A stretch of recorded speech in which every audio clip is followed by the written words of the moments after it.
রোববার বেলা 11টার দিকে ঢাকা প্রকৌশল ও প্রযুক্তি বিশ্ববিদ্যালয়ের নবনিযুক্ত ভিসির গাড়ি ক্যাম্পাসে ঢোকার সময় মূল ফটক বন্ধ করে দেয় শিক্ষার্থীদের এক অংশ। এ সময় ভিসি সমর্থক শিক্ষার্থীদের সঙ্গে তাদের সংঘর্ষ শুরু হয়।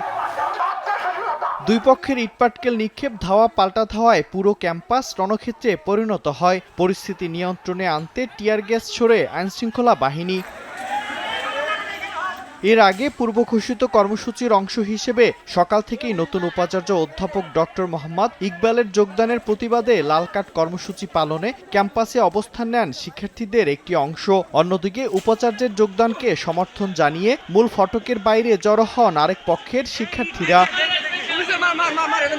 সংঘর্ষে আহত 20 জনের মধ্যে 12 জনের অবস্থা গুরুতর বলে জানিয়েছেন চিকিৎসক। আহতদের বিভিন্ন হাসপাতালে চিকিৎসা দেওয়া হচ্ছে। যে কোনো ধরনের অপ্রীতিকর পরিস্থিতি এড়াতে ক্যাম্পাসে অতিরিক্ত পুলিশ মোতায়েন করা হয়েছে। 12 জনের অবস্থা আশঙ্কাজনক। তারপরে বেশি খারাপ হলো আপনার তিনজনকে পাঠাইছে, আরেকজনের অবস্থা এখন ভালো না, ওকে এখন পাঠাতে হবে। তিনি ছাত্রছাত্রীদের সাথে বসবেন, শিক্ষকদের সাথে বসবেন, কার কি সমস্যা আছে সমাধানের প্রচেষ্টা নেবেন।